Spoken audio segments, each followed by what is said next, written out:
ये question number 20 है जिसमें आपका first term of the AP is -5 and the last term is 45।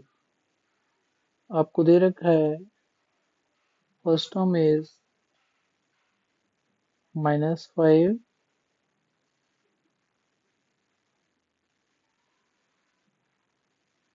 And last term is 45, right. इसका सम of all the terms, जितने भी terms हैं उनका सम दे रखा है, यानी S of n is given to you 120।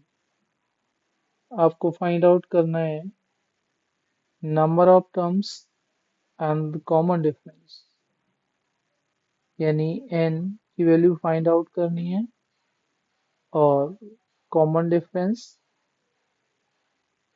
देखिए यहाँ हमें ये जो दे रखा है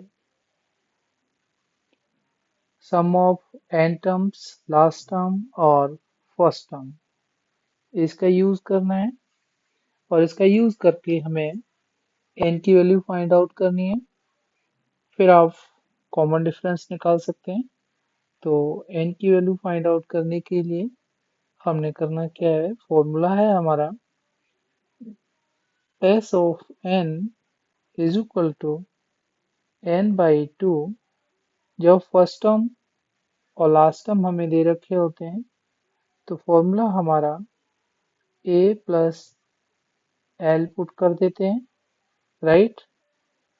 और अगर कॉमन डिफरेंस दे रखा होता तो हम 2a plus n minus 1 into D यानी l को सब्स्टिट्यूट कर देते हैं यहाँ पर, लेकिन हमें इसी को करना है। आप सब्स्टिट्यूट कीजिएगा तो 120 is equal to, actually n की वैल्यू हमें निकालनी है तो n बाई 2 ही रखेंगे यहाँ पर।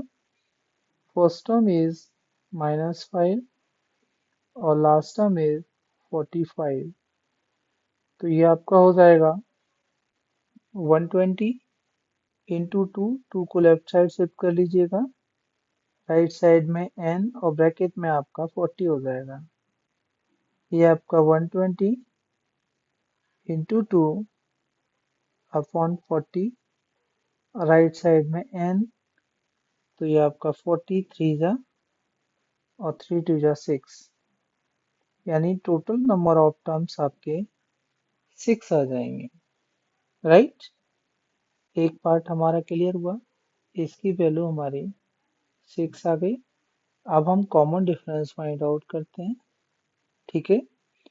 तो इसके लिए आप ये फॉर्मूला अप्लाई कर सकते हैं, last term is equal to a plus n minus 1 into d, जिसमें आपका लास्ट टर्म है, फर्स्ट टर्म है, नंबर ऑफ टर्म्स है, इसको निकाल सकते हैं। सब्स्टिट्यूट कर लीजिएगा। लास्ट टर्म आपका 45, first term -5 plus number of terms आपका 6 आया है, -1 into common difference d। 45 plus 5 कर लीजिए, -5 को लेफ्ट में शिफ्ट कर लीजिए और दैट इज 5d हियर। ये आपका 50 हो जाएगा इज इक्वल टू 5d, और d का जो वैल्यू होगा वो 50 अपॉन 5 आ जाएगा और 5 10 जा 50 होता है। इस तरह से हमारा कॉमन डिफरेंस 10 और नंबर ऑफ टर्म्स 6 आ जाएगा, राइट। आपने अगर मेरा चैनल सब्सक्राइब नहीं किया है तो प्लीज़ इसको सब्सक्राइब कर लीजिए। Thank you.